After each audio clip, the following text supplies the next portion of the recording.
Yeah, Lord, we praise you. We thank you for the opportunity to gather here freely. And as we go into your word, I pray that your Spirit will be present with us, guiding us into understanding, so that we, first off, just understand the story itself and just the history of what you accomplished in the world during the time of King David. But also through that, God, that we'll figure out maybe where we possibly fit into that story, and that by the end of this, we will be better equipped to love and serve you, and therefore to love and serve others. So that as we depart here later tonight, we'll just be ready to go and do that, God. Help us set aside any distractions that might keep us from giving all of our attention and devotion to you. And let us genuinely just make this study not just about being fascinated by the story before us, but ultimately by allowing the story to point us to the God who inspired it to be written down. We love you. We praise you. It's in your name we pray. Amen. All right.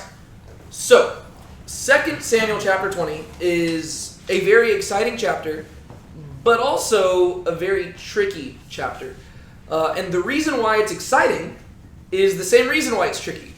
And it's because this is kind of the big culmination of David's story, right? There are still 4 more chapters of 2 Samuel that we're going to see, but really, one of those chapters is just like a really big song.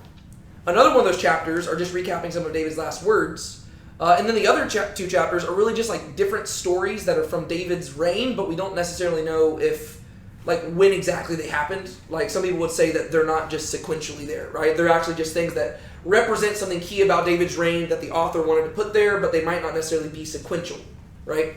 And so what we're seeing in 2 Samuel chapter 20 is really the culmination of something that we've been following for the last, like, really just since chapter, like, 11.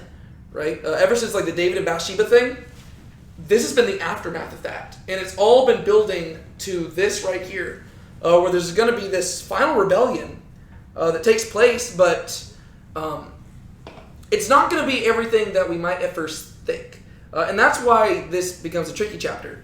First off, because there's so many different moving parts, but also because since there are so many moving parts, a lot of the times, it's the stuff that's happening in between the lines that are the most crucial, right? Because we've seen this in 1st and 2nd Samuel. There's a lot of like political intrigue, and multiple times I've compared this to like the Christian version of Game of Thrones, because there's literally just all these people fighting for power, and there's just a lot of just sex and violence and crazy things happening. And a lot of times those things are happening whenever people are saying they're doing it in the name of God. And it's just a lot of twisted, not great stuff happening.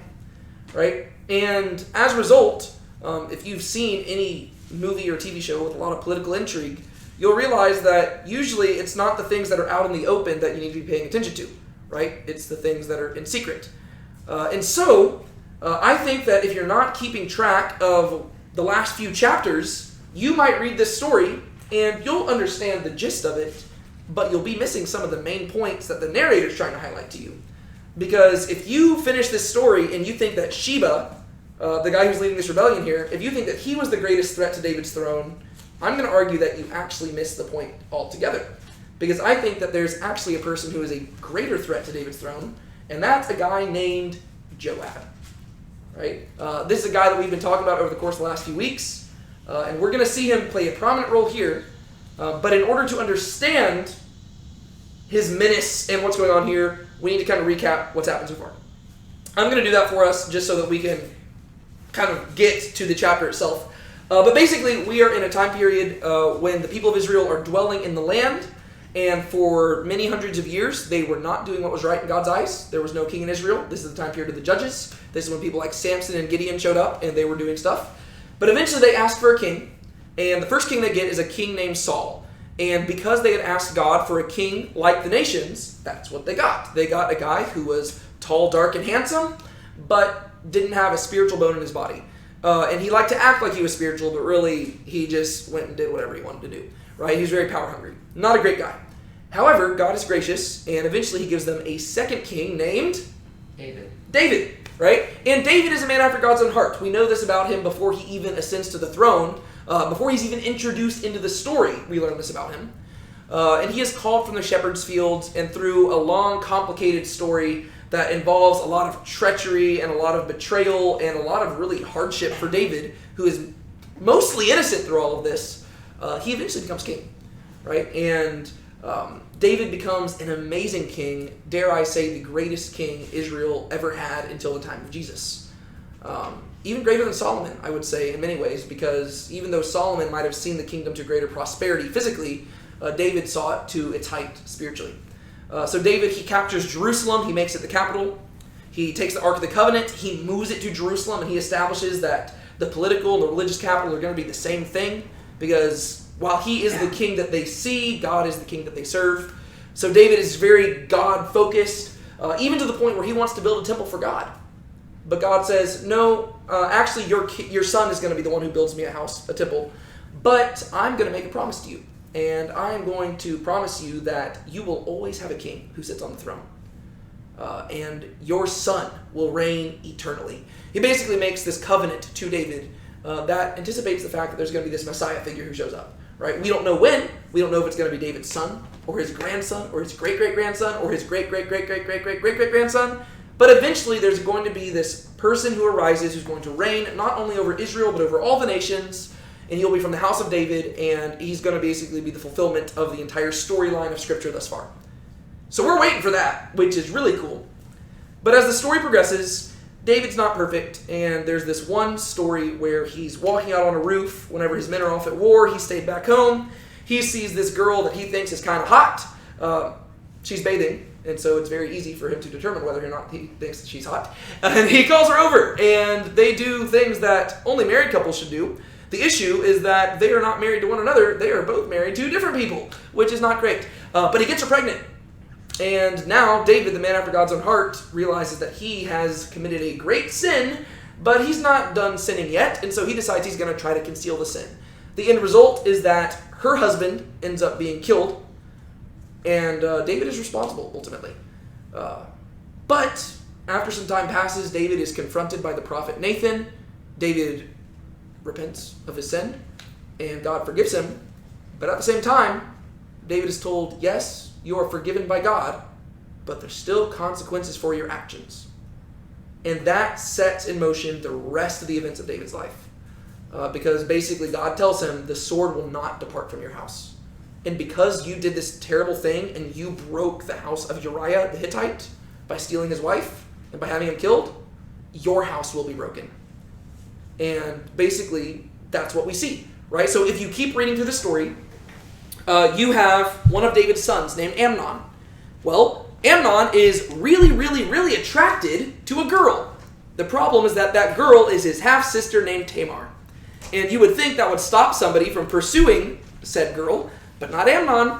Amnon ends up forcing himself upon Tamar.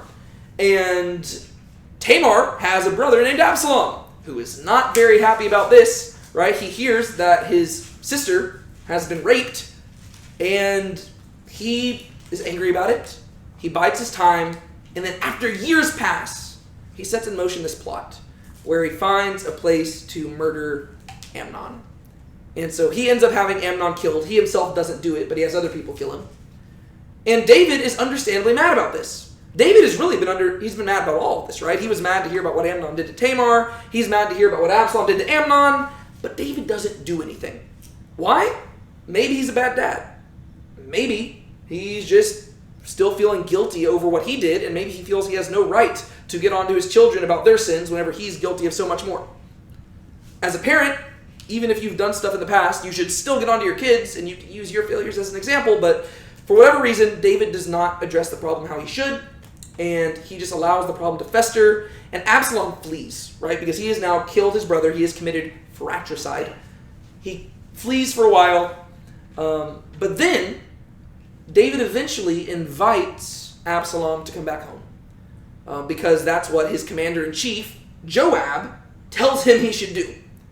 And so he invites Absalom back home, but David still has some hardcore animosity against Absalom, and so he doesn't immediately forgive him. And when he finally does choose to forgive him, it's too little too late. And Absalom is bitter against his father, and he decides that he can run the kingdom better than his father. And so, over the course of the next few chapters, we see Absalom stage a rebellion. And he basically tricks everybody into thinking that he has been coronated as the new king of Israel, because David's probably really old at this point. He could be like already in his last year of his reign. He could be like 70 years old for all we know. And Absalom makes it look like he's been coronated the new king, but really he's leading rebellion. And David does not want the land of Israel to be put in, like, caught in the middle of a war, so he decides to flee, right? And he hears what his son has done. He gets all his people, and they flee, and they escape into the wilderness, and they cross the Jordan River, and they go off on their own. But while David leaves, he plants some spies who ultimately bring about Absalom's demise. That rhymed. And ultimately, David tells the people, go out and fight, but don't kill Absalom. Because at this point, David's realizing, like, his family's falling apart. He just wants to reconcile with his son. He says, don't kill Absalom. Bring him back alive. However, when they go out and fight, they win the battle, and Absalom is fleeing, but his hair gets caught in branches of a tree. Remember, he had really majestic hair. And his hair gets caught in branches of a tree, and he's stuck hanging there.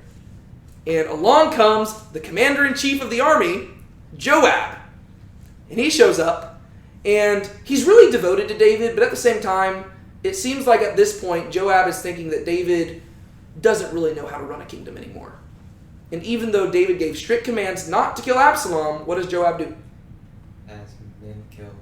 He has his men kill Absalom. Right? He stabs Absalom 3 times with spears. Well, actually, he stabs him 1 time with 3 spears.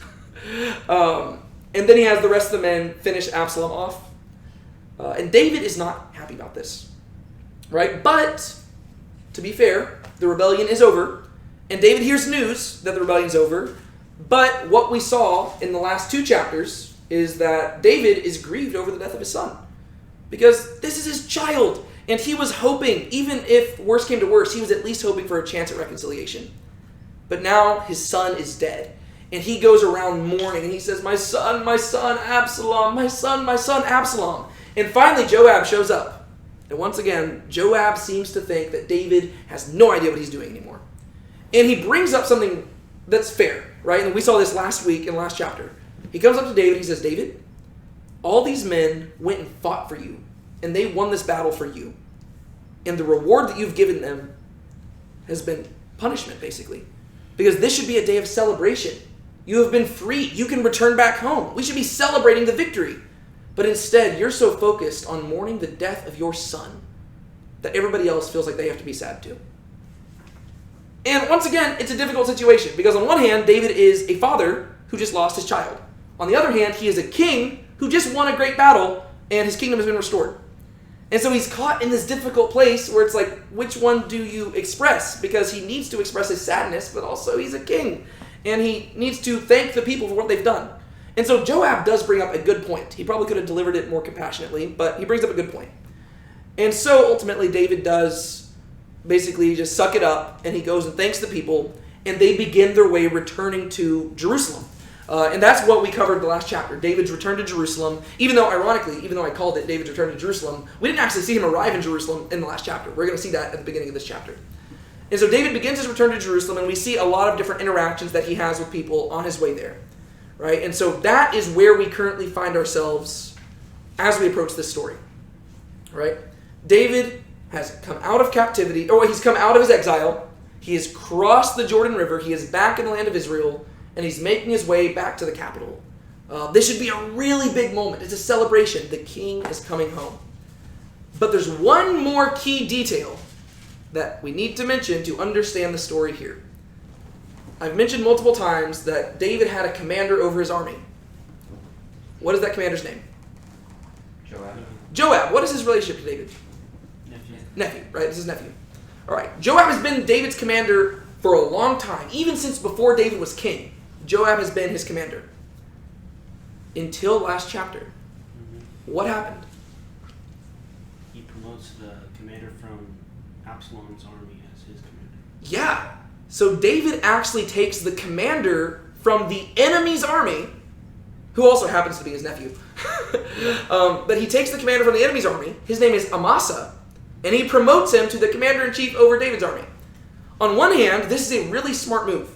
Because this is David showing that he is willing to forgive his enemies. right? Because this guy literally led a rebellion against David, and instead of having the guy killed, David says, I'm going to promote you, and you become the commander of my army. On the other hand, this is a big insult to Joab, right? Because Joab has been his commander all along. But why might David feel the need to fire Joab from his position? Because he's thinking he can do it better than David. Well, yeah, Joab has shown some definite, like signs of insubordination, right? Multiple times now, David has given a command, and Joab has explicitly disobeyed. Not like he hasn't done anything overtly treacherous. He has done things to advance David's kingdom, but you see that this guy seems to think that he knows how to run the kingdom better than David. And one of those things included killing David's son. So it's safe to say David isn't very happy with Joab. And so on one hand, he's showing this great forgiveness and forgiving Amasa, but he also just spit in the face of Joab. And what is our governing principle when it comes to Joab? You don't mess with Joab. Usually people who mess with Joab end up getting killed. And David is not going to be killed by Joab, but who is Joab probably not very happy with right now? The other dude, Amasa. So what do you think is going to happen in this chapter? Amasa's probably going to die. Yeah, Amasa doesn't have long to live. All right? And so if you keep all of that in mind, we go into this chapter, and you have to realize that there's this underlying tension between Joab and David throughout all of this in order to understand the chapter here.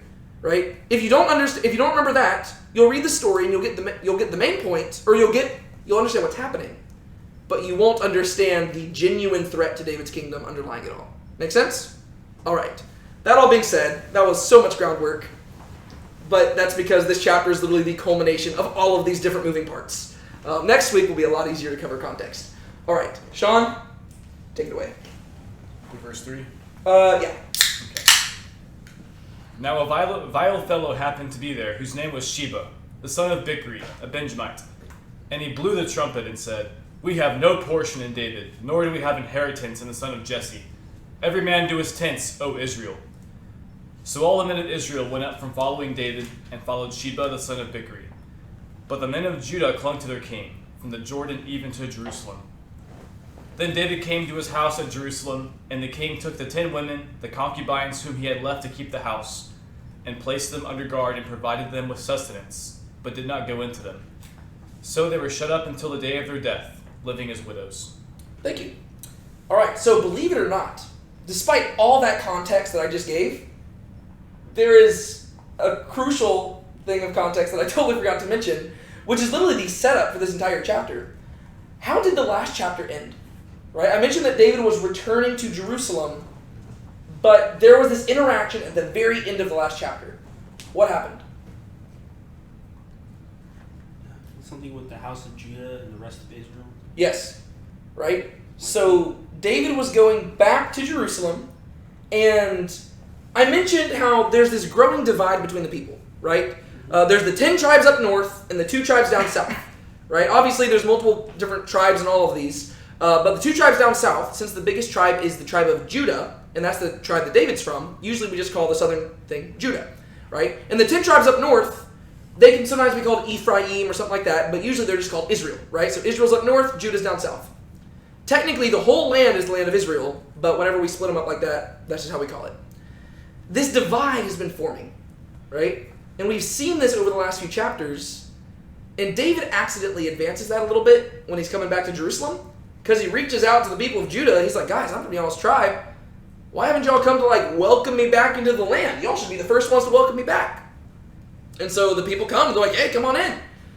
And the people of Israel, they show up to welcome David back, but there's a lot more people of Judah, and they feel kind of offended because they're like, well, why didn't David ask us to come welcome him back? Is he showing favoritism to the people of Judah? And they basically feel betrayed, and the last chapter ended with the people of Judah and the people of Israel just bickering with one another like little babies. Right? They're literally arguing over nothing. It's literally just external appearance. Right? It's literally just, ooh, which one is the king more impressed by? Is he more impressed by you or me? And they're just bickering with one another. And they both feel offended. And the people of Judah are like, well, he's our flesh and blood, and that's why we're more important to him. And the people of Israel are like, well, we're bigger, and so we should be more important to him. And people are just getting offended. Right? That immediately flows into this right here. right? Because it says, now a vile fellow happened to be there. What is there referencing? In that dispute. Yeah, this guy happened to be at that dispute when this is going on, right? So I forgot to mention that entire thing. That's also pretty crucial. So a vile fellow happened to be there whose name was Sheba, the son of Bichri, a Benjaminite. Okay, first off, what is the first thing we learn about this guy even before his name? He's a Benjamite. No, before we learn his name. No, before we even learn his name. A vile. Vile. What does vile mean? Not good. Not good. Yeah. Right? This is one of those places where we just have to realize the Bible, it's not unbiased. Right? Like, for some reason, some people try to act like the Bible does not have a bias. The Bible absolutely has a bias. Whenever the author was inspired by the Spirit to put his pen to the page, his goal was to get you to devote yourself to the God who created all things. Right? So there is a bias there. There is a goal here. And so there are probably a lot of people who looked at this guy named Sheba, and they're like, he's a great guy. The author of the book of 2 Samuel, he's like, no, this dude's not a good guy. So right off the bat, you know that this is not a dude we're supposed to support. Right? He's a vile fellow. He happened to be there, and his name was Sheba, the son of Bichri, a Benjamite. All right? When you hear the word Benjamite, what immediately comes to your mind? He's from the tribe of Benjamin. He's from the tribe of Benjamin. Like Saul? Yeah! Who else was from the tribe of Benjamin? King Saul. Right? Literally the only other person to be king over the nation of Israel other than David. And we've seen this, that a lot of times, whenever feuds are building to a head, usually it's the tribe of Judah versus the tribe of Benjamin. Right? We've seen this multiple times. It's almost house of David versus house of Saul. So whenever you see this vile person who's from the house of Benjamin show up, what do you think he's about to do? Something bad. He's probably about to do something that opposes David's reign. Right? Like, this is just like if you've been reading the previous chapters, even before you see what he says, you already know what's about to happen. Right? It's kind of like if you were talking in America and you're talking during Civil War times and you're like, oh yeah, and a person from the north and a person from the south got together to have a conversation. They're probably not going to be agreeing on those things. Right? That's exactly what you're supposed to read right here. You've got a person from Judah and a person from Benjamin, and you know that those are the only two people who have been in charge over Israel, and not everybody from Benjamin likes the people of Judah. Hola, welcome. So a vile fellow happened to be there whose name was Sheba, the son of Bichri, a Benjamite, and he blew the trumpet. So he's calling people to attention. And he says, we have no portion in David, nor do we have an inheritance in the son of Jesse. Every man to his tents, O Israel. All right. So what is this guy saying? What is he trying to get across? Congrats. You showed up this late and we're still in verse 1. Okay. I was doing some reading on my own time and I briefly read over it. And from what I remember, he's Sheba, the son of Bakari, or however you pronounce his name, is saying, we don't like David. I don't want anything to have to do with him. I'm going to do my own thing. Essentially, screw David. And every man to his tent. 100%, yeah. Yeah.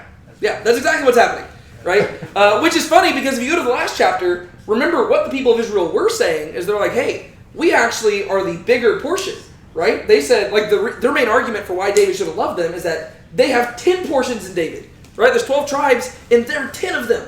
They said, we have the biggest portion.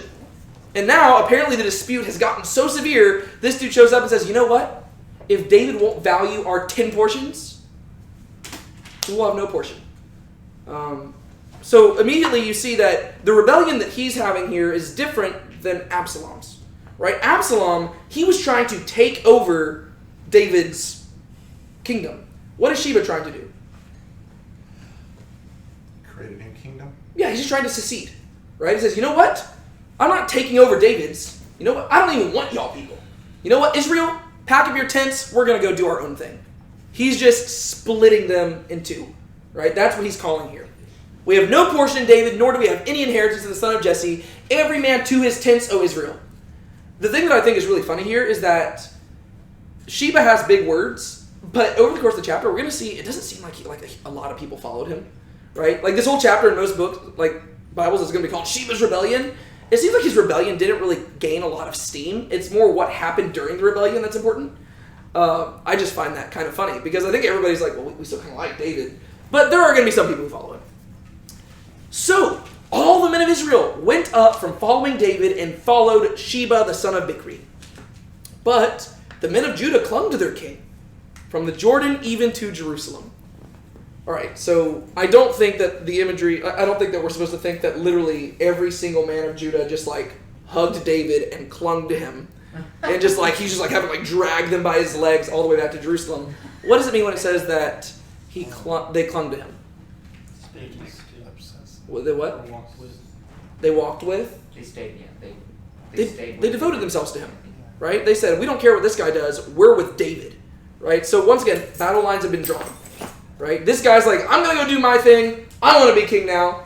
He's doing Simba? He's like, I just can't wait to be king. That's what he's doing. He's going this way, and these guys are like, no. We're going back to Jerusalem with David. And poor David can't get a break, right? He literally was just exiled by his son. And then they win this battle. This should be a great moment. The king is returning back home. There should be trumpets blowing and everybody should be so happy. And it should be like a second coronation where he just goes in there. But he literally can't even get back home before another rebellion starts. Once again, the consequences of sin. Yep. This dude's whole life was ruptured by gazing from the roof and choosing to call that girl over. So they go from the Jordan to Jerusalem. And it should be a big ceremony, but instead, his homecoming is relegated to just this one verse right here. There should be all this celebration, but it said, Then David came to his house at Jerusalem, and the king took the 10 women, the concubines whom he had left to keep the house, and placed them under guard and provided them with sustenance, but did not go into them. Okay, what's 10 concubines? What's the deal with that? I think it's just good. We've mentioned these 10 concubines before. I think he knew what Absalom did is part of it, and another part of it is he's like, I have not won yet, I cannot celebrate. Yeah. Yeah, so he can't do that. Those are the ones he left behind when he left Jerusalem, right? Yes. The one that Absalom, yeah. Yeah. So whenever he had left Jerusalem, he left 10 concubines behind. First off, I know he's a man after God's own heart, but one thing that David was not good at was like women. I mean, honestly, I'd say maybe he was too good with women. I don't know. He had a bunch of them. He just had a whole lot of girls. Not a great thing. But he had 10 concubines that he left in Jerusalem when he left. And that was basically almost like a down payment, saying like, I'm planning on coming back home. And so he left the girls there to take care of the palace. But whenever Absalom got there, he decided to really spit in his dad's face, and he took those girls out on the rooftop and slept with them. Right? Yeah. So David's probably heard about this. And so even whenever he comes home, which should be a really like celebratory moment, we're just reminded about the past failures. Right? But even then, there is some encouragement found here, because the fact that he is taking these 10 women in and not just like throwing them out, it shows that David is back, he's caring for these women, and that now he is able to take care of his kingdom again. Right? And so there is still an element of like, okay, like, we'll take our victories when we can, even if they're really small, right? So he shows up, he places them under a guard, he provides them with sustenance, so he gives them food, he takes care of them. Absalom probably was not doing that. He was simply using them as object lessons to flex his own power. But David does not go into them. He doesn't sleep with them. Why? Well, maybe I'd like to think that David's just being a good dude and not sleeping with every girl he sees. I don't think that's the main point here. I think the main point is that he's got other things to deal with. And also, because we're going to see, they were shut up until the day of their death, living as widows. So the author doesn't want you to think that it's just about Sheba's rebellion that's keeping him from doing this. I think that these women in many ways represent what Absalom has done. And he doesn't want to relegate these women to just objects to flex power. Right? Absalom already did that to them. And so for David to sleep with them again would almost be like him, like they're at that point, he's literally just using these women to be like, ha, they're mine again. And that's not great. So he's actually showing these women some dignity. And yes, they are living as widows, but they're living as widows who are cared for, which in that culture is not typically how widows would be treated, right? That's why there's so many laws in the Old Testament about taking care of widows and orphans, because those are the people who are typically neglected. And so this is David's triumphal homecoming. He literally just comes back, and the first thing he has to do is take care of the 10 women that had been harmed while Absalom was in charge. But there's bigger fish to fry, and so we actually need to look at the other issues happening through all of this. So Sean, take it away. 4 through 9. Yes, please. Then the king said to Amasa, "Call out the men of Judah for me within 3 days, and you yourself stand here." So Amasa went to call out the men of Judah, but he delayed longer than the set time which he had appointed him. And David said to Abishai, "Now Sheba the son of Bichri will do us more harm than Absalom. Take your lord's servants and pursue him, lest he find for himself fortified cities and deliver himself from our sight." So Joab's men pursued him, along with the Cherethites and the Pelethites and all the mighty men. And they went out from Jerusalem to pursue Sheba the son of Bichri. They were at the large stone which is in Gibeon, and Amasa came to meet them. Now Joab was dressed in his military attire, and over it was a belt, and with a sword in its sheath, fastened at his waist. And as he came out, it fell out. Then Joab said to Amasa, "Is it well with you, my brother?" And Joab took Amasa by the beard with his right hand to kiss him. Okay. That's kind of weird. Okay. Weird thing to do, Joab. Yeah, we'll talk about that. But what happens here? Summarize it for me. So David's saying, telling Amasa, get the men together, let's go pursue this guy and just take care of business. Mm-hmm. Yeah. So first off, once again, just as a reminder, we've already talked about it. Who is Amasa? Nephew of David. Nephew of David. What else? Commander-in-chief of the enemy's army. He was the commander-in-chief of Absalom's army, but now who is the commander-in-chief of? David's army. David's army. Right? So Amasa is the newly appointed commander-in-chief. And keep in mind, he was probably only appointed that day or the previous day. And I'm not saying that. I'm not even being hyperbolic there. David is literally returning to Jerusalem. On his way to Jerusalem, this rebellion starts, and he literally just appointed this guy as the new commander-in-chief. This is the guy's first instructions he receives from David. The king said to Amasa, I always like the fact that whenever a rebellion starts, the text goes out of the way to call David the king, right? Just to make it clear that this other person is not the king. Right? No. David is still the king, even if other people are over here trying to cause rebellions. No, David's still the king. Then the king said to Amasa, his commander-in-chief, "Call out the men of Judah for me within 3 days, and you yourself stand here." So what's happening?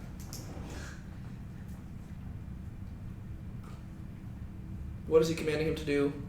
He's Why is telling he him to get the men ready for battle and just sit at base. Yeah, and he gives him a time limit. How many days? 3 days. 3 days, right? He's basically realizing, okay, we need to finish this rebellion really quickly, right? Because if we allow the rebellion to gain steam, it's going to be harder, it's going to be more problematic for us. Let's just cut it out very quickly. Go get the men of Judah, get back here for 3 days, stand before me, and then we're going to go out to battle, right? Ironically, whose advice does that sound like if you go back a few chapters? Remember whenever Absalom had his rebellion, and there were 2 advisors. One was an advisor who was really wise, and the other one was a spy planted by David. There was Ahithophel and Hushai. What advice does this kind of sound like? Ahithophel. Ahithophel's advice. What did Ahithophel tell Absalom to do if he wanted to really destroy David? Go out, take care of business really quick. Yeah, he says if you... What's that? Oh, just tonight. Yeah, he says hey, if you want to win this, you can't let David prepare. You need to get your men and you need to go attack right now, right? Because if you waste any time, David is a scrapper and he will get people together and he will beat you. But then Hushai shows up and he's the spy. And he's like, no, if you attack right now, I can tell you David knows how to think on the run. And he's probably hiding and he expects you to attack right now. Instead, you need to make sure that you have a bigger army, right? And so Hushai, he twists Absalom's arm and ends up winning out. But Ahithophel's advice was better. He says, if you want to win this, you can't allow David to gain power, right? You need to attack him while he's at his lowest. That's exactly what David's wanting to do here with Sheba, right? Okay, Sheba is just starting this thing. Nobody knows who Sheba is. He's just some guy who's power hungry and wants to start something. Amasa, go get your men. Be back here in 3 days. We're going to go take this out. So Amasa went to call out the men of Judah, but he delayed longer than the set time which he had appointed him.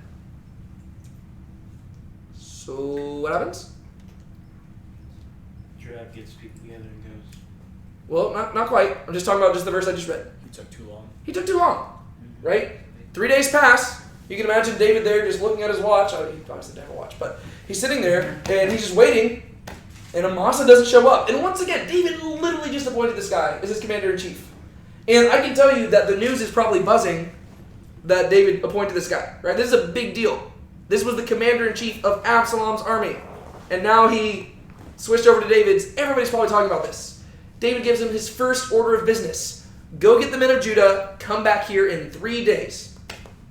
Amasa doesn't show up. Why? I have no idea. I don't know. This is where a lot of people might be tempted to speculate. I have no idea. Did Amasa have a secret desire to make David fail? I doubt it. Mainly because what would he have to gain from that? I mean, it's either like if he has David fail, I mean, he fails too because he's now the commander-in-chief. Like at this point, the only thing he should do is just serve David faithfully. So I don't know why Amasa would fail to show up here. It just seems like the dude didn't take the threat as seriously as he should, right? He took longer. And maybe he was going to take 4 days. I have no idea. But David said 3 days. We need to take this out fast. Because David knows how these things go. And Amasa doesn't show up. So David says to Abishai. Okay, once again, Christian Game of Thrones. There's lots of names. Who the heck is Abishai? We've heard the name before. Another nephew of Joab's brother. Another nephew of David, and this is Joab's brother. Right? What do we know about Abishai? He did command an army. He knows how to command an army. What else? Specifically in the last few chapters. Kind of violent. Kind of violent, yeah. Pretty much every time somebody does something that like anytime somebody literally just insults David, Abishai walks up and he's like, David, should I kill him? And David literally responds and he's like, what am I going to do with you? Like he says, you sons of Zeruiah, right? And that's because Abishai and Joab, their mother's name is Zeruiah, which is David's sister, right? So he's always like, what am I going to do with you sons of Zeruiah? He's like, y'all cause me so many headaches because all y'all want to do is murder people. Like, I don't know what their home life was like, but somehow Joab and Abishai, they also had another brother, but remember he died at the beginning of 2 Samuel, right? In a story that's very similar to something we're about to read. But there were 3 brothers, and now there's 2, and these 2 who remain, man, they just love killing people. But they also know how to lead. And he can't turn to Joab, because Joab is on his no-fly list right now. He's like, no, Joab, we got bad blood right now. You have proven that you should not be leading. So he turns to Abishai, which is basically the only other person who can lead right now. And he says to Abishai, now, Sheba the son of Bichri will do us more harm than Absalom, right? Like if we wait more than 3 days, this dude's rebellion will be way worse than Absalom's. Take your Lord's servants and pursue him, lest he find for himself fortified cities and deliver himself from our sight.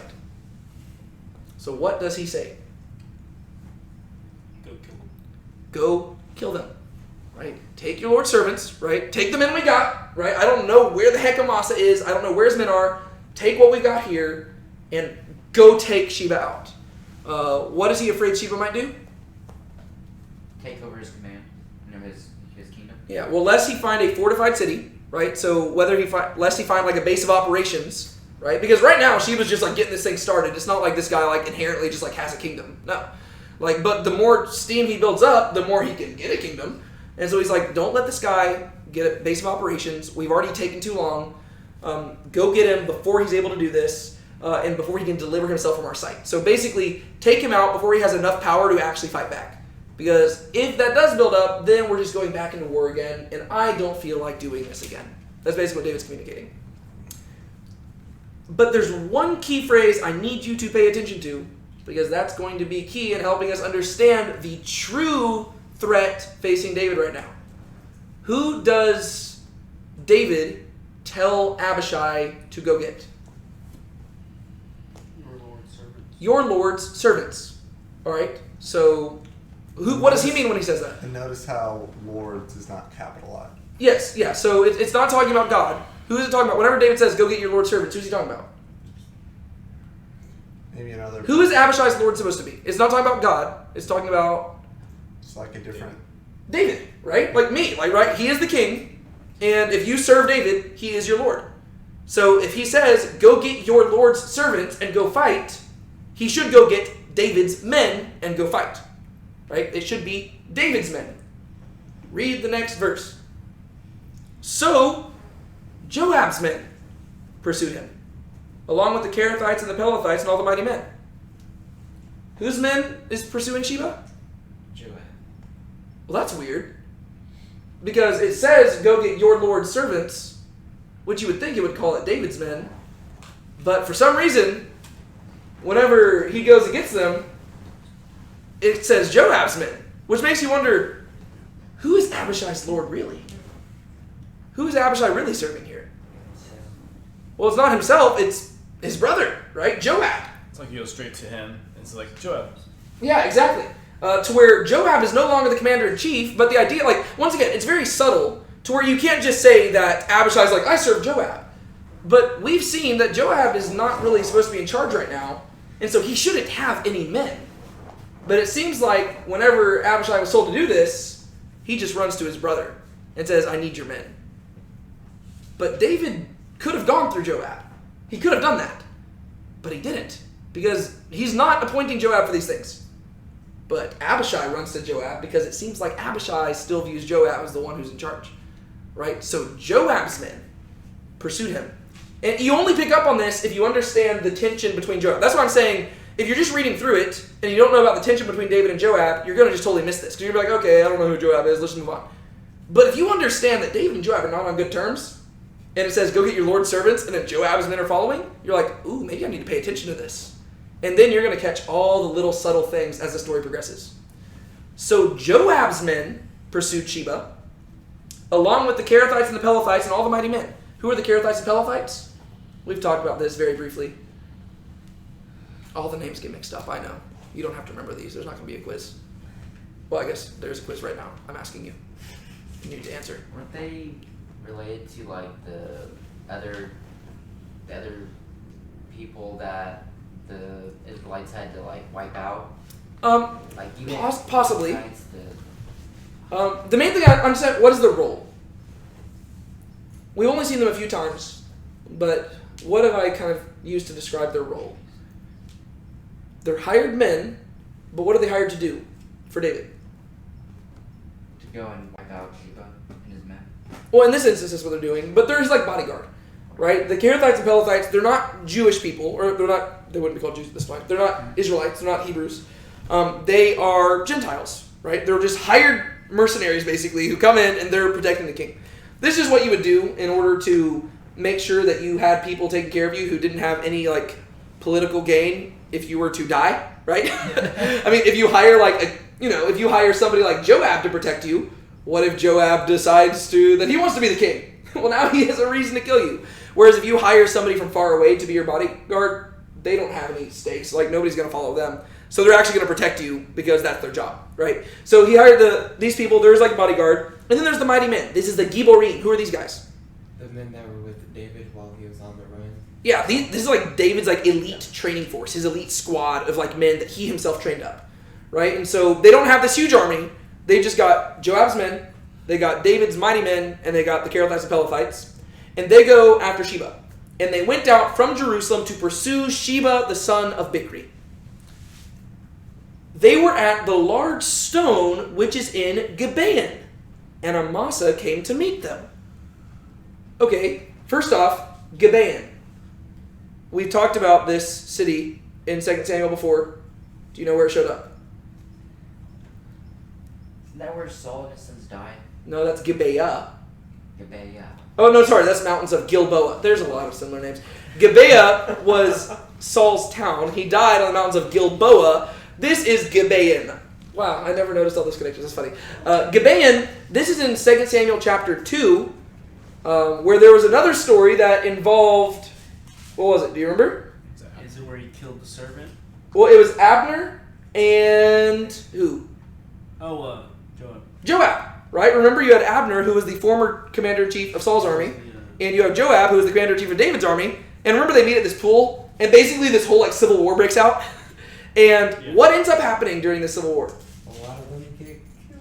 a lot of people get killed, especially one prominent person. Abner's What? And Abner, Joab's other Joab's brother gets killed. Remember? Right? So this is the story where Joab's brother got killed, right? That was at Gibeon. Well, now here they are back at that same city.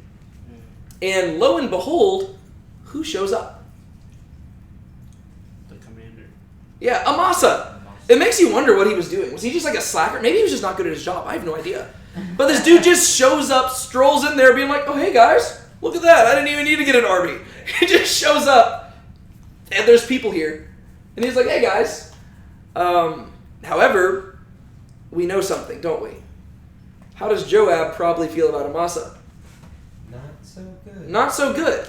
And if we're just thinking about other events that have happened here at Gibeon, we know that somebody killed Joab's brother, right? Who was that person?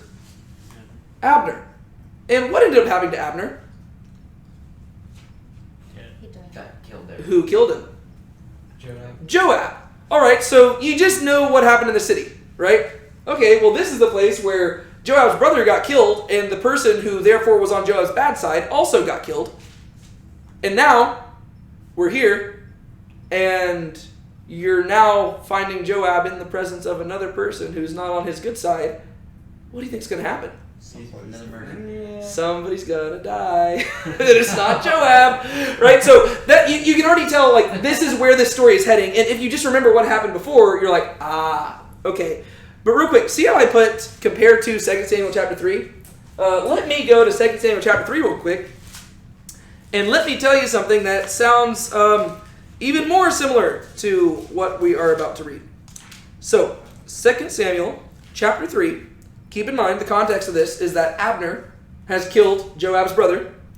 And whenever we get to this, I'm going to start in verse 26. Then Joab came out from David and sent messengers after Abner.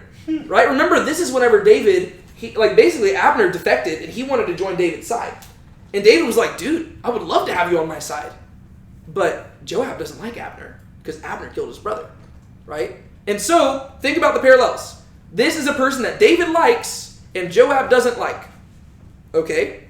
And this is how Joab treats people that David likes and he doesn't like. They brought him back from the well of Sirah, but David did not know it. So when Abner returned to Hebron, Joab took him aside into the middle of the gate to speak with him privately. And there he struck him in the belly, so that he died on the account of the blood of Asahel his brother. So, David is like, hey, I like this Abner guy. He was the commander-in-chief of my enemy's army, and I want him to be the commander-in-chief of my army now in place of Joab. David really likes Abner. Joab does not like Abner. He has something against Abner. And so he says, hey, Abner, come over here. I want to have a chat. Oh, look, my sword's in your belly. Oh, no, you're dead. Whoops. That's what happened before. And now let's just look at the parallels. Now we have Amasa, who was the commander-in-chief of David's enemy's army, who now David has appointed to be the commander-in-chief of his army. But Joab has a personal grievance against Amasa. Wow, isn't it crazy how history repeats itself? Where do you think that Joab's sword is going to end up? In Amasa's belly. Probably in Amasa's belly. And he's going to do it the same way that he did it with Abner, right? He's like, Abner, come over here. I want to talk to you. He's acting like a friend. That's exactly what he does with Amasa, right? Then, they were at the large stone, which is in Gibeon, and Amasa came to meet him. Now Joab was dressed in his military attire, and over it was a belt with a sword in its sheath fastened at his waist. And as he came, it fell out. So you can imagine the scene, right? They're walking towards each other. Joab has his armor on. He sees Amasa in the distance. And as they're walking to each other, he's like, hey, Amasa, it's good to see you. And Joab trips, and the sword falls out. It looks like it's just a mistake, right? Oh, swords fall out. It's whatever, right? And so Joab is picking up his sword, but it doesn't look like he's doing anything intentionally vile, right? No, his sword fell out. It happens. We all stumble. And so now, just picture the scene. He falls. The sword falls out. Joab is picking it up with his hand while also walking to greet Amasa. Then Joab said to Amasa, is it well with you, my brother? And he took Amasa by the beard with his right hand to kiss him. I know that sounds weird in our current culture. We don't typically do this nowadays. You're not going to ever catch me reaching over there, Sean, and be like, give me one, brother. That's not going to happen. It's not going to happen. Don't expect it to happen. But back in that culture, this was just how friends greeted one another, right? And even over in the Middle East to this day, there is still that amount of affection. Like, in the Middle East, if you go there, like, not as much in Israel, but in a lot of like places like Saudi Arabia and stuff, like, they find it insulting if you do not speak close enough to their face where you feel the spit, like, falling on you, because that shows that you like them, right? That you're willing to be that close, that you like feel like the spit falling on your face. We find that weird and gross. Different cultures, right? That's what's happening here, but you have to picture what's going on. Joab, he's just walking and he trips, and it looks like an accident. Joab doesn't make accidents, right? Oh no, my sword! Sorry, clumsy me. Picks up his sword. Dude, I hope you're doing well. His sword's right here. He grabs Amasa. He pulls him close to give him a kiss, kind of like Judas kissing Jesus. And, wow, you're so close to me. And my sword's right here. It'd be a shame if... Take it away, Sean. Verses 10 through 13. But Amasa was not on guard against the sword which was in Joab's hand. So he struck him in the belly with it, and poured out his inward parts on the ground, and did not strike him again. And he died. Then Joab and Abishai his brother pursued Sheba the son of Bichri. Now there stood by him one of Joab's young men, and said, Whoever delights in Joab, and whoever is for David, let him follow Joab. But Amasa lay wallowing in his blood in the middle of the highway. And the man saw that all the people stood still. So he removed Amasa from the highway into the field, and threw a garment over him, when he saw that everyone who came by him stood still. As soon as he was removed from the highway, all the men passed on after Joab to pursue Sheba the son of Bichri. Perfect. All right. Well, told you. Like I said, what's our principle with Joab? You don't mess with Joab. You don't mess with Joab, right? I laid the groundwork for this a long time ago, right? Whenever we first met Joab back in 1 Samuel, I told you, don't mess with him. Now you're beginning to see why I said that, right? And do you see how I'm suggesting that he is the more menacing person than Sheba? Right? Sheba just basically was like, hey, everybody follow me. We're going to start a kingdom. And then the rest of the story is him just like running away. Joab, however, is the villain in the shadows, right? He's the one who's creeping in, and if you're paying close attention, you're like, oh, But if you're just reading through the story, you might be like, Amasa had it coming, right? That guy, he should have been there in those 3 days. What the heck? Yeah, but Joab's like, I have a perfect excuse to kill this guy. And that's what happens, right? And so just like he betrayed Abner, who David liked, and Joab didn't, so also he's going to betray Amasa, who David liked, and Joab didn't. Which tells you, who is Joab truly devoted to? Himself, right? Whenever it comes to allegiances, it doesn't matter who David likes. If Joab doesn't like them, they're not staying alive. So Joab might say that he's working for David. He's not working for David. He has been demoted from this spot. And now this guy has the audacity to stand where I once stood. He can't stay alive. This is, like, this act right here of Joab plunging the sword into Amasa, this is basically the equivalent of a coup, right? This is Joab saying, I don't care what David says. I don't care if you're the commander-in-chief. I'm the captain now. I'm Right? calling the shots. Yeah, I'm calling the shots. Sounds a lot like pride. It is a lot of pride. What's that? Yeah. What'd you say? I just basically. Oh. Yeah. So, Amasa was not on guard against the sword, which was in Joab's hand, right? I mean, because why would you be, right? He didn't think that Joab was like, it's one thing if like a guy runs at you with like a sword, you're like, oh, crud. That's not what Joab did. Joab's smart. He was like, oh, Amasa, dude, we've been wondering where you were. It's so good that you're here. And then he like trips. He's like, oh, I'm such a klutz. And he picks up his sword, and he's just got it still in his hand. He just hasn't sheathed it yet. And that's probably because his hand that he would sheath it with is outstretched to embrace Amasa. He's like, get over here, man. Give me a hug. Oh, whoops. Did I do that? Right? Yeah, my bad. Oh, I'm so sorry. Yeah, so he plunges it in the belly with it and poured out his inward parts on the ground. Ugh. Weirdly enough, this is like the second time in just a few short chapters that we have seen a death of a person sound vaguely similar to the death of Judas. Right? Do you see how like all the parallels that we've seen? Right? So remember you had Ahithophel, who was the counselor who betrayed David, and then he went and hung himself. And David ends up writing a psalm about him that says, like, the one with whom I shared bread has turned against me. And then later on in the New Testament, people quote that psalm and they say that was actually about Judas. And so you've got a friend who betrays him and goes and hangs himself, right? And then now you've got one person who is kissing the other person as an act of betrayal. And then you have this dude's inward parts being spilled on the ground. And if you go to the book of Acts, like in the book of Matthew, when it talks about Judas's death, how does it describe it? He hung himself, right? If you go to the book of Acts, it talks about his inward parts being spilled out. So I don't know what to do with that information, other than the fact that if you're finding your life looking a lot like there's just Judases all around you, you're probably not having a very good time in life, right? And David has Judases everywhere, right? You've got Amasa looking like Judas. You've got Ahithophel looking like Judas. You've even got Joab looking like Judas, right? This is not a great time to be in like David, right? Yeah. So Amasa was not on guard against the sword which was in Joab's hand, so he struck him in the belly with it and poured out his inward parts on the ground and did not strike him again, and he died, right? He didn't even have to stab twice, right? He struck with precision. He's killed a lot of people. He knows right where to get them. And so this guy, and it's, once again, graphic. This is not a PG-13 chapter. This is a rated R chapter. And honestly, they wouldn't even be able to show the full graphicness in a rated R movie. So this would be NC-17 if it was actually filmed. So he dies. Then Joab and Abishai, his brother, pursued Sheba, the son of Bichri. They just move on like it's nothing, right? And once again, who's leading the charge? Joab. Which is interesting, because that means that Abishai saw all of this go down. And Abishai has not been he's not been put in Amasa's place, right? No. Amasa just didn't show up, and so David said, hey, Abishai, go fix this for me.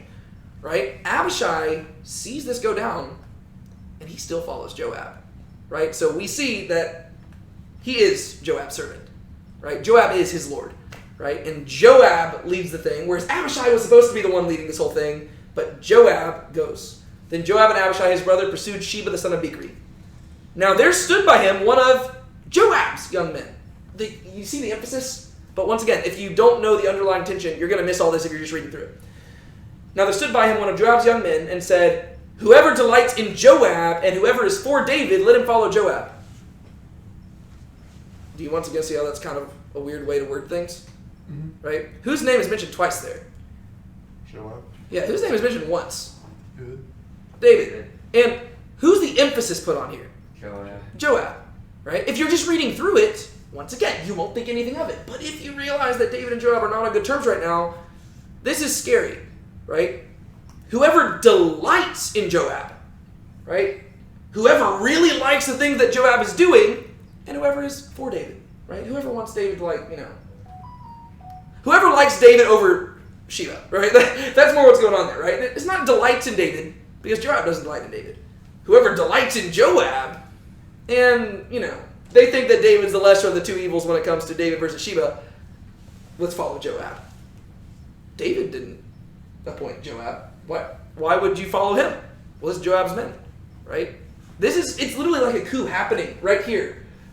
Scary. It isn't exactly drawing a line in the sand, but obviously the men know that Joab's not in charge, so they're kind of like shocked because the dude they're supposed to be following is dead, and they're saying like, all right, now follow us. Yeah, exactly. Yeah, and that's what we're going to see happen in the verses right here, right? People are going to be really shocked because they're like, we thought we were supposed to follow Amasa, and like his body's right here. Right? Whoever delights in Joab and whoever's for David, let him follow Joab. But Amasa lay wallowing in his blood in the middle of the highway. So we know he's going to die, but he hasn't died yet. He's literally just laying there being like, "Et tu, Brute?" Like he's like, what? Like he's like, what just happened? I thought we were hugging. I thought we were bros. And like, this is not what you do to bros. Like he's laying there and everybody's looking and they're like they're caught between a rock and a hard place because they're like, well, we want to take out Sheba because that's what David told us to do, but Joab just killed Amasa, who David appointed commander-in-chief. I don't know. Like you can see that they're caught in a really weird place. And so, look at how they resolve the problem. So, the man saw that the people stood still, right? This guy who said this, one of Joab's men. He's like, whoever delights in Joab and is for David, follow Joab. And everybody's like, should we? Because, he just did something that didn't really seem like it was for David. It seemed like it was more for Joab than anybody else. And the man who just said this, he sees that the people stood still. He's like, there's a problem. And this is kind of funny, but also really dark. So he removed Amasa from the highway into a field and threw a garment over him when he saw that everyone who stood by him stood still. He's like, oh, this guy, the dead body of Amasa. Here, I know how to fix this problem. He literally picks up the body, throws it in a field, covers it up. He's like, I don't see a problem anymore. Where's Amasa? I don't see him. Do you see him? Let's follow Joab. See, that's some really dark, messed up humor right there. But, to be fair, it's kind of like the whole out of sight, out of mind thing. They're like, okay, yeah, let's just all act like we did not see Joab commit treason in a way. Let's act like we didn't see that, and it never happened. It's like ostrich, put your head in the sand. Not that they don't actually do that, but it's a phrase, right? And so, out of sight, out of mind. Oh, where's Amasa? I don't know. Have you seen Amasa? I didn't see him. What's that blood on the ground? I have no idea. Amasa's over there in the field. He's covered up. Time to follow Joab. As soon as he was removed from the highway, all the men passed on after Joab to pursue Sheba, son of Bichri. Oh, okay. Which is kind of scary, because it does show you that the people were devoted to Joab. They were more just scared of everybody knowing. Like, it seems like they're more scared of David knowing that they're devoted to Joab, right? Because if they're like, hey, you followed my former commander-in-chief, despite the fact that he had explicitly disobeyed orders and killed my other commander-in-chief that I'd appointed in place of him, his body was there. Y'all saw this. Well, they're like, yeah. But now, they could just be like, we didn't see anything. Well, he must have done that when we weren't there. We didn't see a body, right? So it shows that they are devoted to Joab. They just were afraid of what David would know if he knew they were devoted to Joab. It's really sad. But, yeah. All right, moving on. Take it away, Sean. 14 through 22. Okay.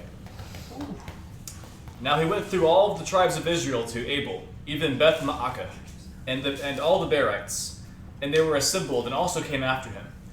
So they came and besieged him in Abel Beth Maacah, and they cast up a siege ramp against the city, and it stood by the rampart. And all the people who were with Joab were wreaking destruction in order to cause the wall to fall. Then a wise woman called from the city, Here, please tell Joab, draw near that I may speak with you. So he drew near to her, and the woman said, Are you Joab? And he answered, I am. Then she said to him, Listen to the words of your maidservant. And she spoke, and he answered, I am listening. Then she spoke, saying, Formerly they used to speak in this way, saying, They will surely ask advice of Abel, and thus they ended the dispute. I am of those who are peaceable and faithful in Israel. You are seeking to put to death a city, even a mother in Israel. Why would you swallow up the inheritance of Yahweh? And Joab answered and said, far be it from me that I should swallow up or destroy. Such is not the case. But a man from the hill country of Ephraim, Sheba, the son of Bichri by name, has lifted up his hand against King David. Give him over alone, and I will go from the city. And the woman said to Joab, Behold, his head will be thrown to you over the wall. Then the woman came to all the people in her wisdom, and they cut off the head of Sheba the son of Bichri, and threw it to Joab. So he blew the trumpet, and they were scattered from the city, each to his tent. Joab also returned to the king at Jerusalem. Nice. So even though Joab's doing all this, who's still the king? David. Right? He returned to the king at Jerusalem. Yeah, I wasn't kidding whenever I told you that a person's head would get cut off and thrown out of a city. I wish I was being hyperbolic. I wasn't. Yeah, things are pretty bad here. You know what the sad thing is with all of this? God's name finally shows up here for the first time in the entire chapter. Usually that's not a super great sign whenever people are making these really big decisions and God's name is not showing up. Yeah, but that's just the place we're at here. At least Joab, what he says, it kind of resembles what Ahithophel said, in a way. Yeah. The question is whether or not Joab is being truthful. Right. Whenever he says, I would never kill anybody. Downright lie. All right, Joab. Sure. In order for us to understand this, I want us to remember a story that we covered probably 2 years ago now when we were going through Judges. Remember this guy named Abimelech? Sounds familiar. You remember him? Oh, the millstone. Yeah, Abimelech was this guy who was the son of a famous judge. What was his name? Gideon, right? Remember, everybody wanted to make Gideon king, and Gideon's like, I'm not going to be a king. God is king, which is a really good thing to say. But then whenever you name your kid Abimelech, it's kind of hypocritical because Abimelech means my father is king. So you're like, I'm not a king. What's your son's name? Dad is king. It's like, all right, clever. But Abimelech, he decides that he wants to be king. And so remember what Abimelech did? He basically kills all of his brothers at a stone. That's interesting. We just read about people being killed at a stone at Gibeon. Oh, that seems like a parallel. But then if you keep reading the story, there's really a whole lot that goes on here. But let me just read the back half of Judges chapter 9. Then Abimelech and the company who was with him rushed forward and stood in the entrance of the city gate. But the other two companies rushed upon all who were in the field and struck them down. So we have a siege on the city. So Abimelech fought against the city all that day, and he captured the city and killed the people who were in it. Then he tore the city down and sowed it with salt. Then all the lords of the tower of Shechem heard of it, and they entered the inner chamber of the temple of El-Barith. And it was told to Abimelech that all the lords of the tower of Shechem were gathered together. So we have Abimelech conquering all these cities, and everybody's fleeing from him, and they're gathered in this one place which Abimelech's going to lay siege to.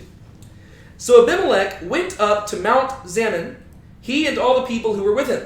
And Abimelech took an axe in his hand and cut down a branch from the trees and lifted it and laid it on his shoulder. Then he said to the people who were with him, What you have seen me do, hurry and do likewise. Then all the people also cut down each one his branch and followed Abimelech and put them on the inner chamber and set the inner chamber on fire over those inside. So that all the men of the tower of Shechem also died, about 1,000 men and women. So he burns down this entire tower. Just like this is once again, he's becoming king by leading his people into civil war. Right? And he's killing his own people. Then Abimelech went to Thebez, and he camped against Thebez and captured it. But there was a strong tower in the center of the city. This is the part you need to focus on. And all the men and women and all their lords of the city fled there and shut themselves in. And they went up to the roof of the tower. So he's laying siege to another city.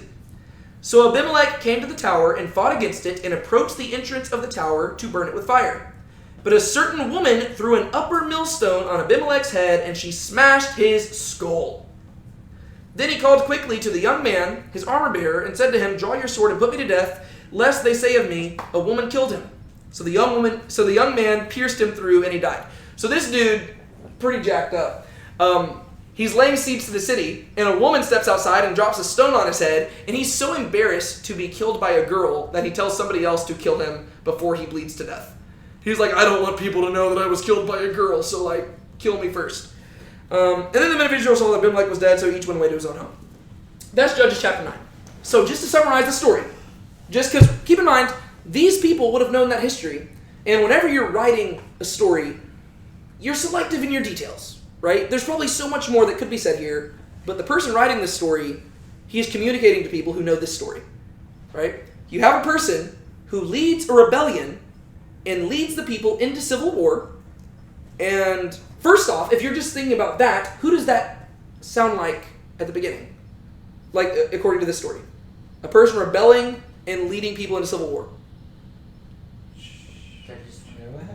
No, not Joab. Who does it sound like just right off the bat? Who are they chasing down right now? Oh, Sheba. Sheba, right? You have this guy who is rebelling and leading people into civil war. So you might think, oh, this is exactly like Abimelech. But if you read between the lines, let's see what this guy does, right? He chases people down, he lays siege to their city, and then a woman ultimately brings about his defeat. Well, the woman bringing about his defeat, that applies to Sheba. But who's the person standing outside the city? Joab. And who doesn't end up dead at the end of this chapter? Joab. So really, the greater parallels are between Abimelech and Joab.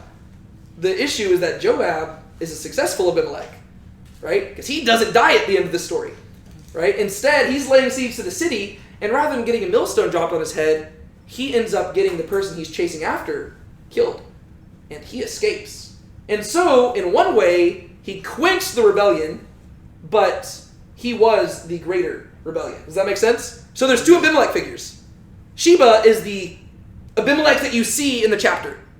Joab is the Abimelech that you see between the lines, right? And so if you're looking at the parallels, you're like, oh, person who leads a rebellion ends up meeting his downfall because of a woman. That's obviously Sheba. He's Abimelech. But if you're looking at the story closely, you're like, but Joab did the things that Abimelech did. He just didn't die. And so he actually is the one who's successfully leading a coup, but everybody's attention is so focused on Sheba that they don't notice what Joab's doing here. But David is going to notice this. And that's why, spoiler alert, when David's on his deathbed, he's going to be like, hey, Solomon, take care of Joab for me. Just so you know. Okay. Now, he went through all the tribes of Israel to Abel, even Beth Maacah, and all the Berites, and they were assembled and also came after him. All right, so the idea is that Sheba, he's fleeing. Right? He starts down in the Jerusalem area, probably on the edge of the Jordan, right? Because that's where the dispute happened.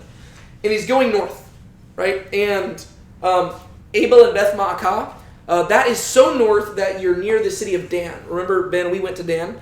This is typically considered the northern boundary of the land of Israel. This is probably like 4 or 5 miles away from Dan, right? I think to the west.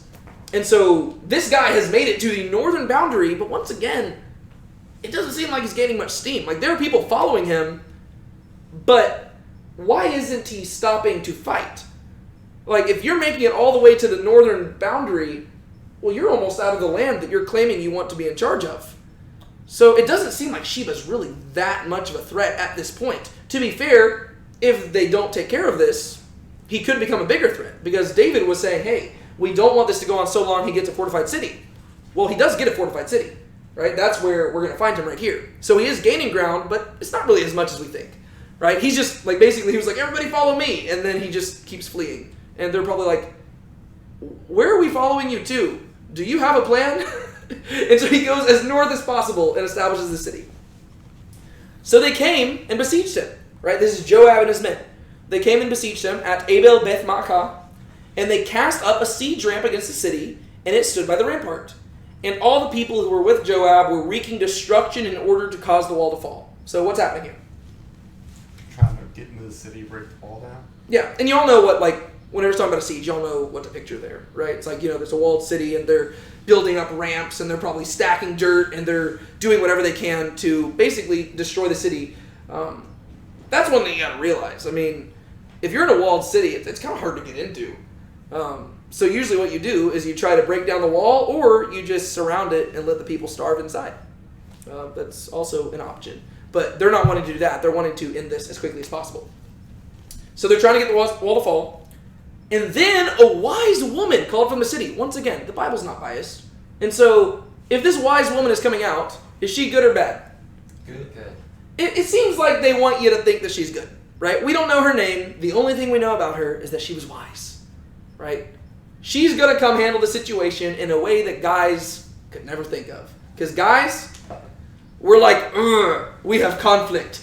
I stab you now. Girl is like, hey, can we just like talk?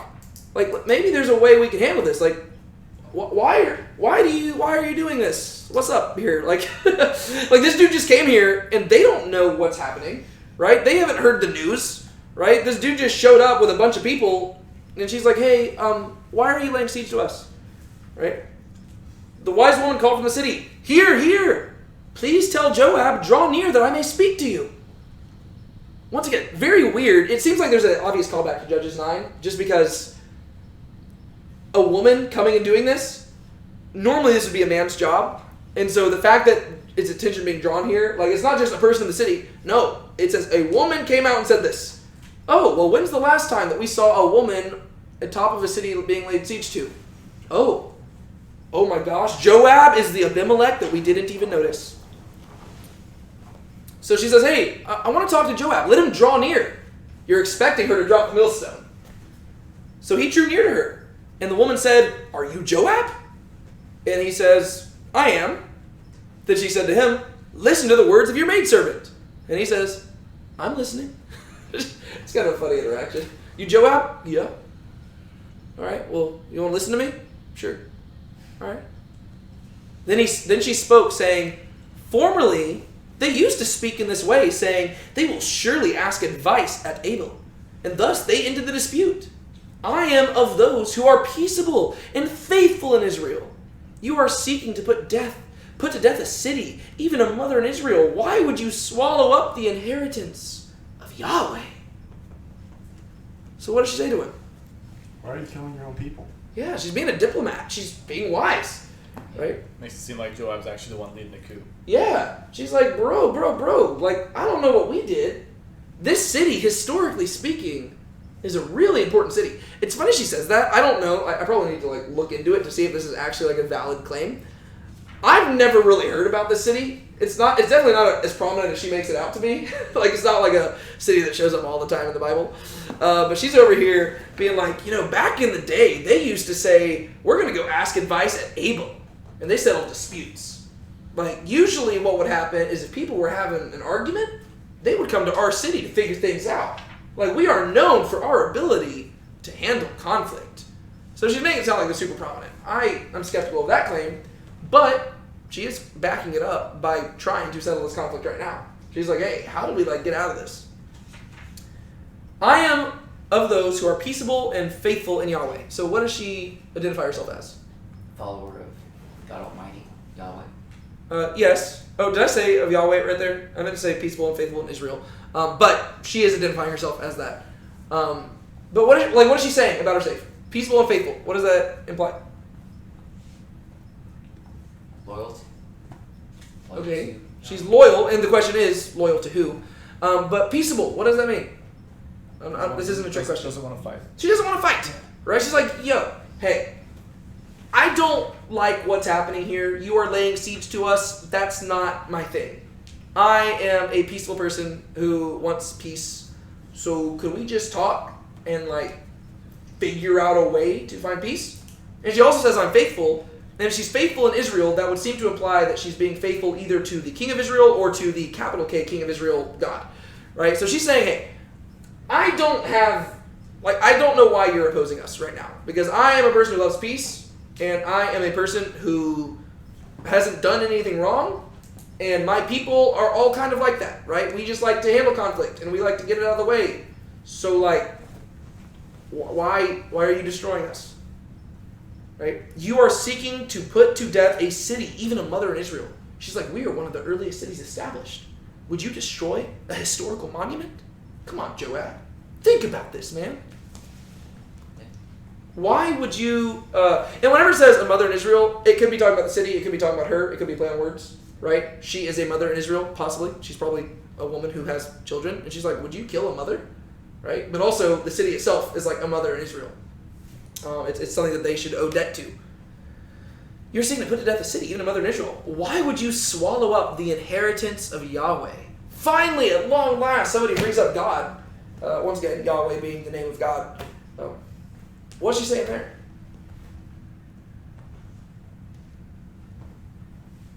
Why would you destroy this city? Yeah, which is probably a fair question. Because ultimately, who does the land belong to? God. And who are the people that Joab is attacking? God's people. And she's kind of just being like, why did y'all immediately turn to war? Right? Isn't there a way where you don't have to destroy God's own people and destroy God's land? To be fair, David's the one who commanded them to take out Sheba, but Joab's over here let's just kill whoever we can. Right? And that's what she's pointing out. She's like, why did we get drawn into this? Right? You are actively trying to, you're just taking out whoever you want. Is there not a way where we can figure this out?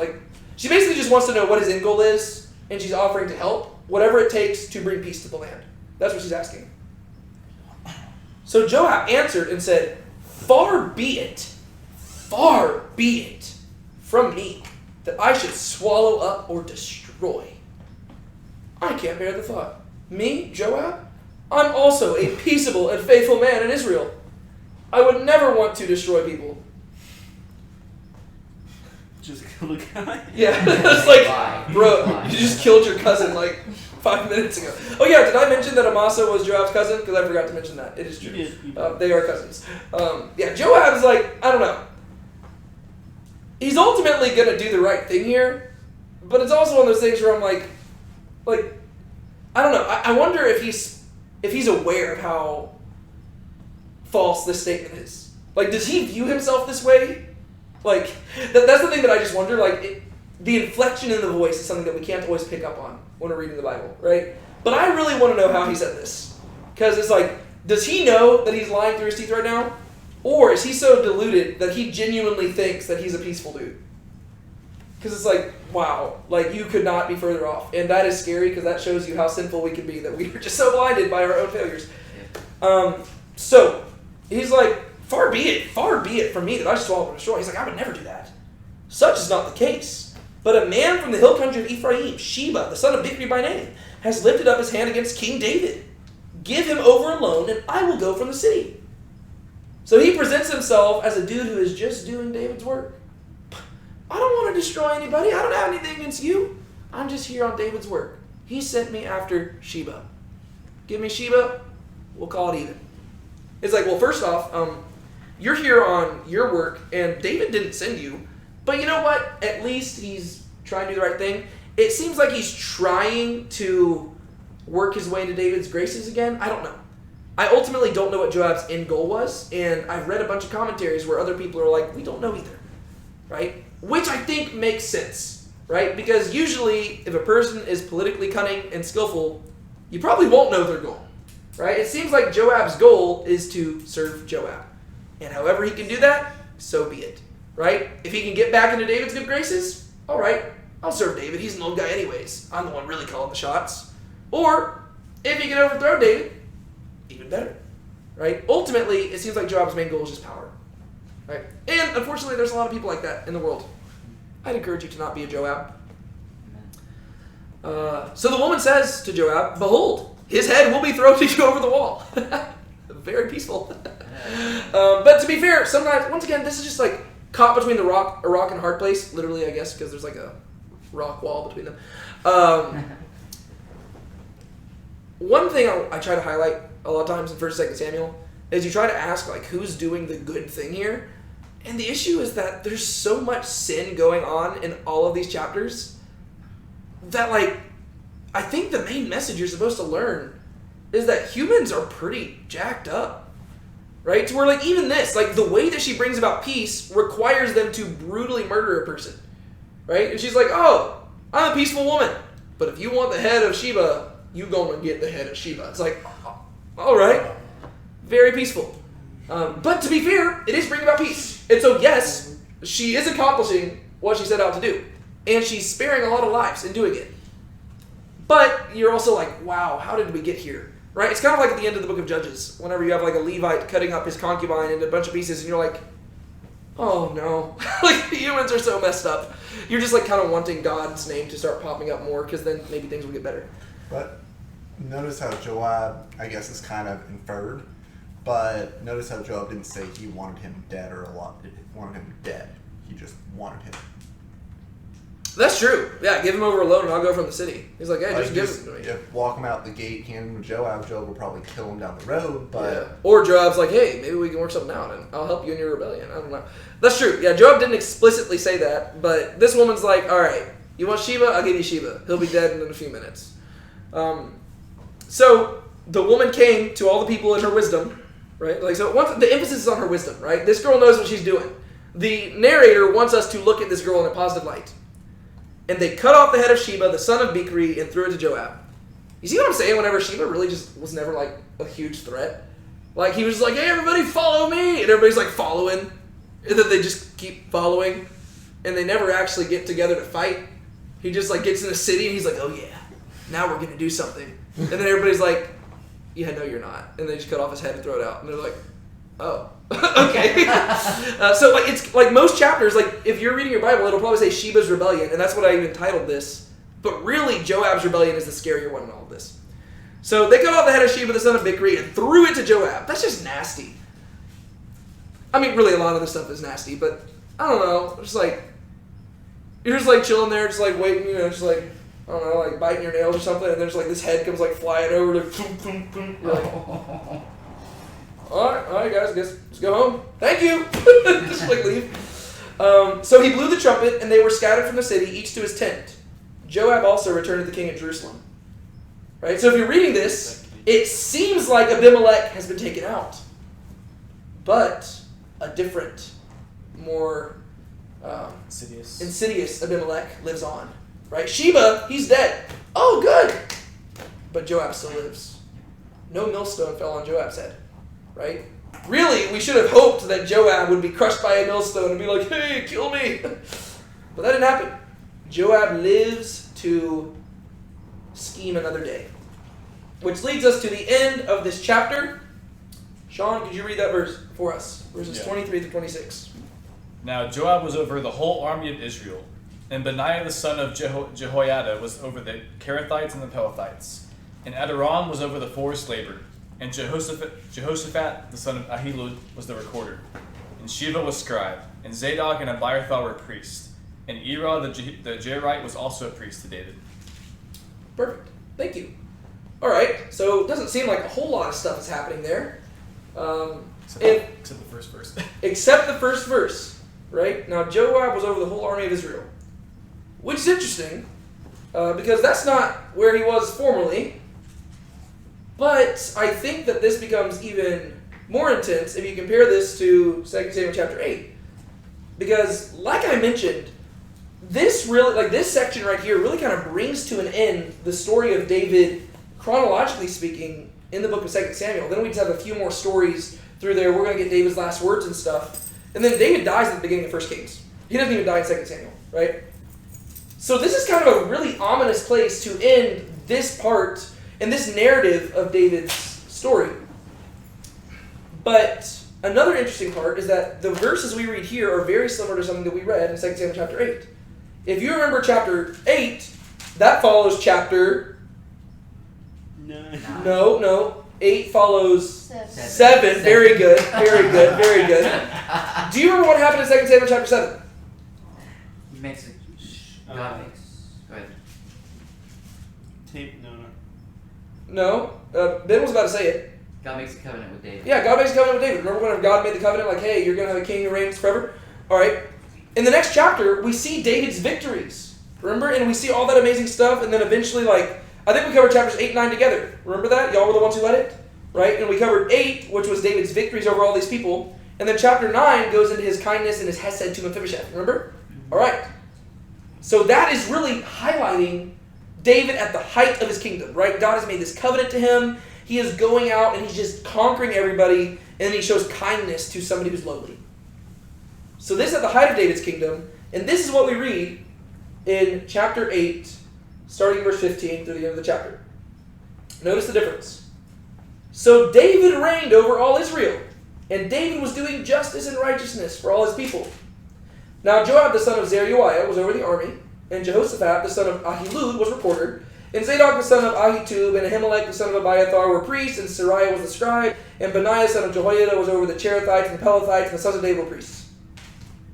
A lot of that sounds very similar, right? It's not like word for word. But do you notice what the main difference is? How did this one start? Start with David. Joab. Well, this one in 2 Samuel chapter 8 started with David reigned over all Israel. And David was doing justice and righteousness for all his people. It's accentuating David at the height of his power. And then it goes on and says, now Joab the son of Zeruiah was over the army. He was over the army. All right. This one doesn't mention David at all, does it? No. It just says, now Joab was over the whole army of Israel. Okay, well, it's not denying the fact that David is still king, right? He's still over Israel. It just doesn't draw attention to it. And now the emphasis is on how much power Joab has. Now Joab was over the whole army of Israel. And then you got some of the same people, right? Benaiah son of Jehoiada, he's over the Kerethites and Pelethites. That's exactly what we read in chapter 8, right? Benaiah, he's actually a really cool dude. He does some really cool stuff. And Adoram was over forced labor, and Jehoshaphat the son of Ahilud was the recorder, and Sheba was the scribe, Zadok and Abiathar were the priests, and Erah the Jairite was also a priest of David. Main thing we need to know there is that David's kingdom is reestablished. That's great. However, not everything is good in the neighborhood. Right? So yeah, David's back in Jerusalem, and everything looks the same as it did before, with the exception that, for some reason, we're emphasizing Joab a little more than David. And Joab is kind of going to become an Abner figure, right? And especially when you get to the beginning of 1 Kings, he is going to take another one of David's sons, and he's going to try to make him king before David can make Solomon king. So you can see that Joab is choosing his sides, right? Joab has decided, I think I want to be the one in charge now. And even if he doesn't want the title king, he wants that control and that power.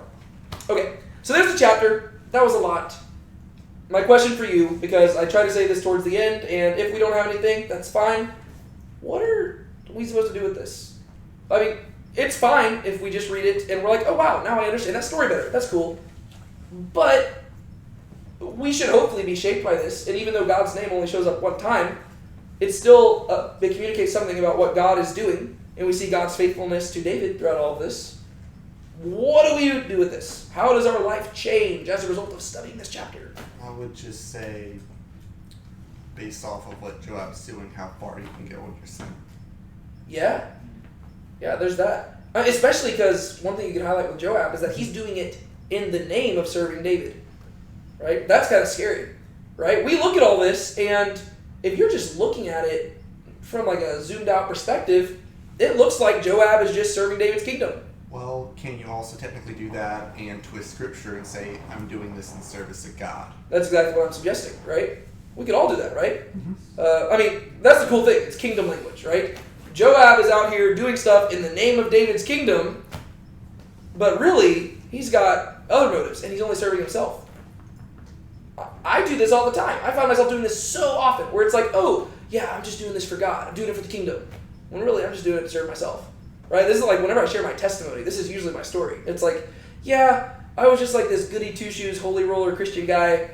And then when I was like 17 years old, I realized, am I doing this for God's glory, or is it because I like being known as the goody two-shoes, holy roller, godly Christian guy?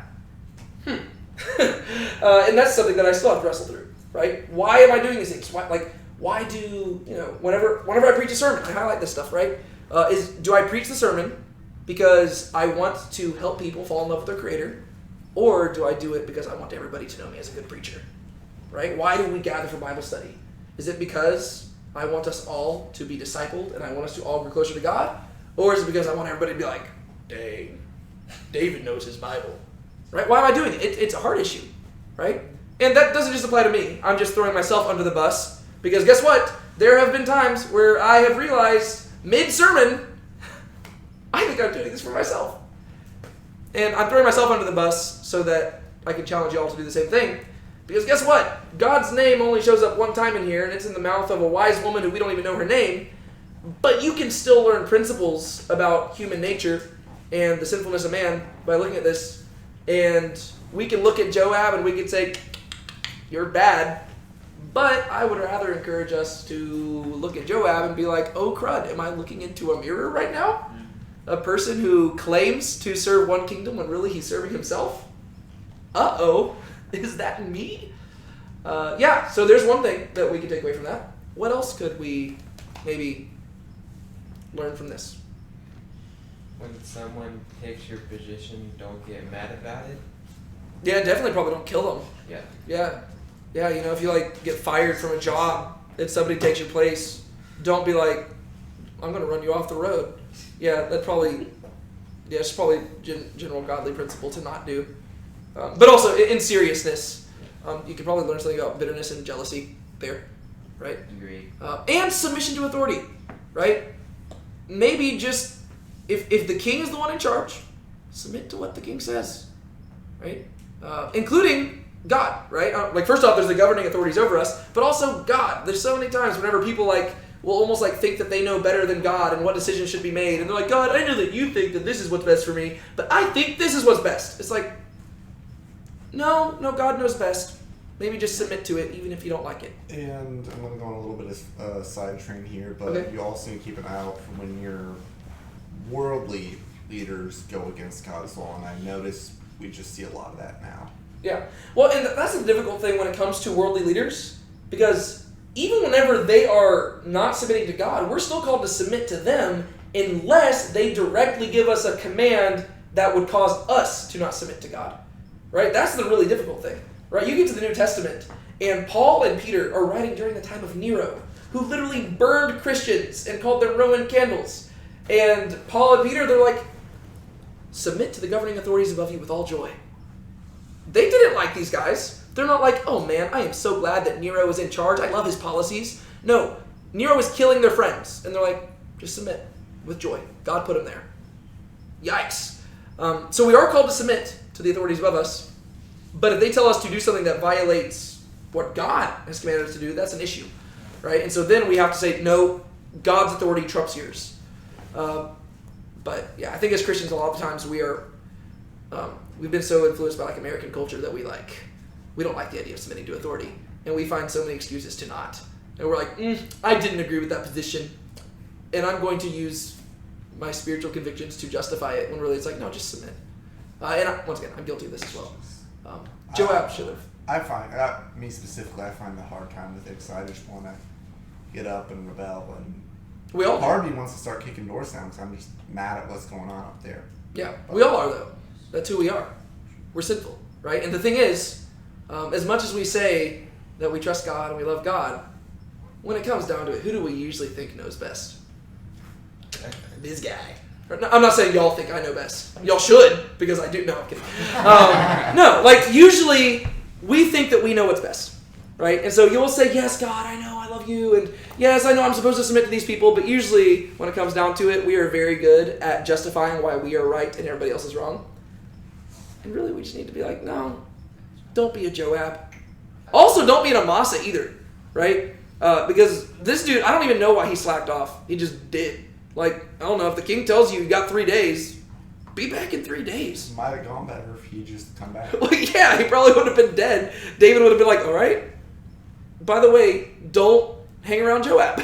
But instead, Amasa's like, Joab, dude, shalom. Oh.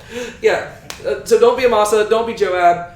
Honestly, don't be like really any of the people that we encountered in this chapter, right? David actually is doing pretty good here, I think. Maybe the wise woman, seek peace if possible, preferably without cutting off people's heads. Yeah, I think we'll leave it there. I trust that y'all are old enough to come up with other applications. Yes? One thing, right. It's not related to the story, but God does teach us that just because you may not understand something that's going on in your life, in the future you will understand that later on if you will just trust God. Yeah. Obey. And you might not always even understand it, right? Like that's what I'm saying. Like even in the future, we're not given a promise that like there might be times where I am in like with God in eternity, and I'll be like, I still don't know why that thing happened, but you know what? I probably won't care. I'll be like, God, I'm in your presence now, and you were good. Thank you. I appreciate that a lot. Yeah. It's fine not knowing things, even if our culture tries to tell you that we are called to know everything. We're not called to know everything. It's fine. Rest in the mystery. Even if your pride tells you need to know everything. You don't. It's okay. Get over it. All right. Dear Lord, thank you so much for your word. I pray that as we depart from here, that we will just keep reflecting on it, and that we will be shaped by it, and that hopefully, even though your name only appeared one time in this chapter, we will have learned a lot about you and your character and the stubbornness of us humans as we went through it. We love you, God. We praise you. I pray that as we just hang out here, and if we play games or we just talk to one another, that we will ultimately have conversations that are glorifying to you, God. We praise you. In your name we pray. Amen.